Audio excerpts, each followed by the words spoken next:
And hello everybody, welcome back to another episode of Kaz Has. My name is Kaz Vaughn, and this is You Have to Win the Game. It is a 2D platformer, a lot in the same vein as VVVVVV and all sorts of other indie games that do platforming. And some of you might be like, hey, who cares? It's another platformer. Well, this one's really good, and it's free, so why wouldn't you check it out? I don't know what the logic would be to that.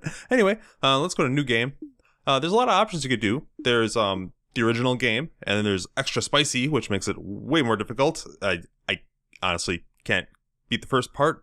I didn't really try too hard, but it was really annoying. So I'm just gonna go into original, and then also you can do difficulty within that campaign. So YOLO mode lets you live one life, and then when you die, you're dead.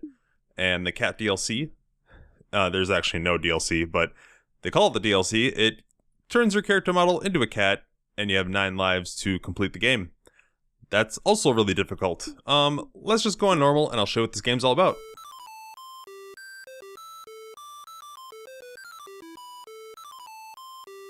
So again, it's chiptune-y, 2D art, very pixely, very old school, and it's even the sounds. Some of the sounds remind me of other games that have been in this style. Let's see here.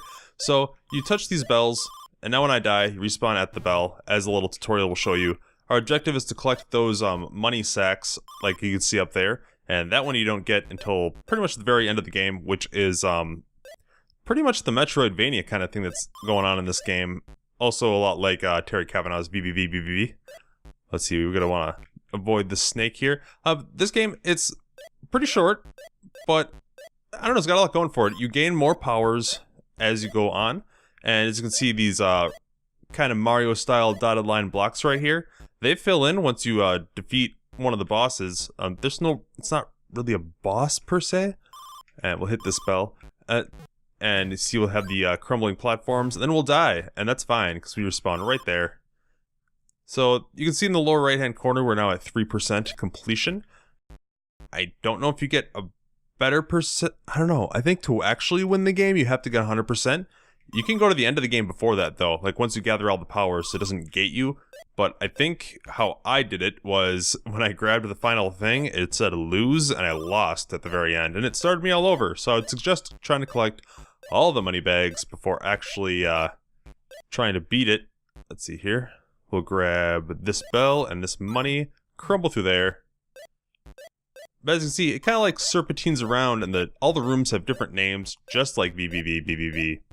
And I don't know, the platforming feels really good. I'm using the 360 pad right now. It works perfectly okay with a keyboard, but whenever I do platforming, I prefer a controller for, I don't know if it's obvious reasons, it just feels way better.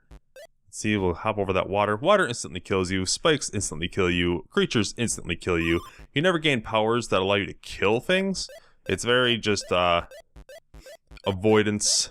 They're just more obstacle-y than anything. We've come across the Grand Vault here, grab this money. I think our first boss is around here somewhere. If I can actually discover where he's hiding. I think, here we go. So we want to come down here. And, see, we can't get that money until we've actually unlocked those red blocks, which isn't even on this side of the map. So we have to come back here way later. But the game isn't that long, so it's not too hard. This is our first boss type encounter of the game. It's actually a lot more difficult than it seems, unless you fail that. I think if you fail that jump, you actually have to start the room over again. The room resets whenever you enter, but that disintegrating platform keeps you from making it back up here very easily. And this is actually a lot easier than it seems.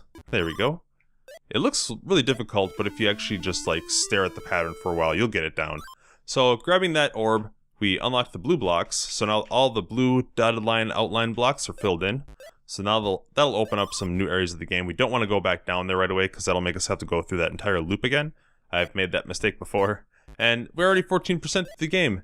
And I can't make it through there yet, because I do not have another power-up later, which is double jump. I think I do have to go back down here. Alright, so we'll ring this bell. Try and land on there. It's a lot easier when that platform's already disintegrated. And make this jump. We can't actually get up there yet until later. We'll avoid these snakes. There we go. And we can't make it through there either, but that's okay because we can just hop over. And avoid these douches. There we go. Now you can kill me.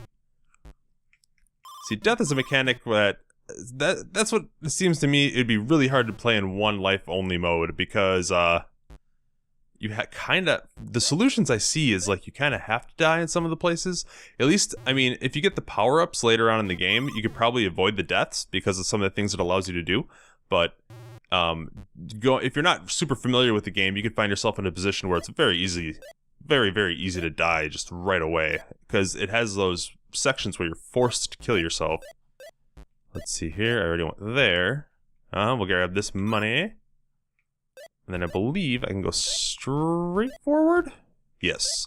Alright, and I hate this part. So, we're gonna ring the bell. We can't actually get up yet, I don't believe. And if you can, you're way better at this game than me. I just kind of go over and hit this bell right away, and then up. And there we go. If we continue... Let's see here. If you notice the name of this room is you definitely should not go left. That'll warp you back up to the top room, which is really annoying when that happens the first time. I don't remember what's below me, but I know I want to go right first. Let's see here if we can make this. This is actually a lot more difficult than it seems. You have to wait for all these platforms to kind of sync up, because I can't even make that jump. Oh boy. Oh boy. And then the bat's in the way. This takes really tight timing. Alright, alright. Oh, I was so close. That was really close. That was really bad. That was just sloppy play. Very sloppy play. But yeah, ooh. There's a lot of sections like this where it's very, your timing has to be very, very tight. And very, very precise. And I appreciate that. That just lends, it's just good level design, really is what I'm saying. Is that there's a lot of great designed levels in the game. Which is really good for it being free. Whoop, there we go. Alright, we made it to the Tower of Sorrows, which is pretty much an infinite falling part of the game. Which is also a lot like VVVVVV, if you're familiar. I wonder if I can actually make it over there without...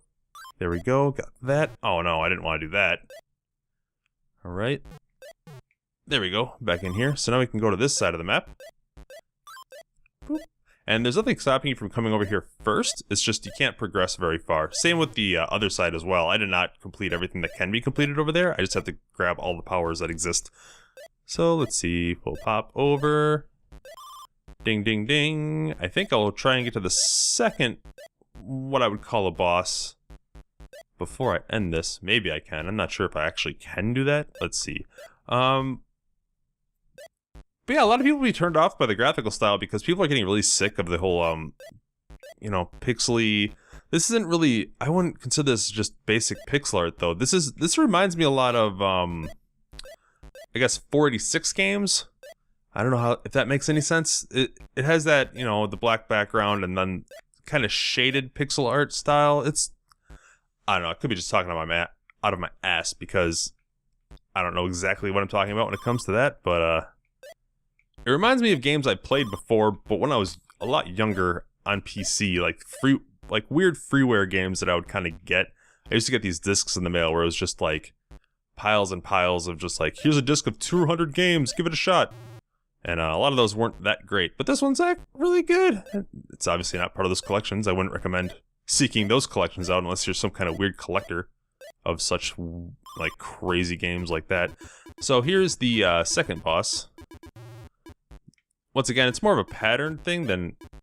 Well, it's obviously a pattern thing, but you kind of want to try and get it down on your first time through, otherwise there's just too many bullets to even, you know, get around the level. So here we go. Now we're going to want to avoid the crab and the bullets. And now we can fill in the red blocks. Very good. And we can hop up here. And now that the red blocks are filled in, we can make our way up here. Hop across the screen. We can make our way back up. I think down here is still not safe. Okay. That's fine. But we want to go this way. Hop over. Alright. And this guy is a raging douchebag. But yeah, this is pretty much as much as I wanted to show of the game. I don't want to give away too many more of the solutions. Like I said, the game's really short. And as you can see, I'm already like 25% done. That's based solely on collecting the money bags, though. From what I know. Oh, I hate this guy so much. But yeah, you should give it a shot. It's called You Have to Win the Game. It is on Steam. It is absolutely free. It's a whole lot of fun, and it's worth playing. It's not a whole lot of your time, and you'll enjoy your time with it. I guarantee it, if you're into platformers anyway. If you're not into platformers, then I don't know. I mean, right after I said it's a 2D platformer, you probably turned the video off already, so I don't know why I'm even addressing you, so I don't know. But yeah, thank you very much for watching. There'll be a link in the description below to the Steam page. And yeah, I will see you next time.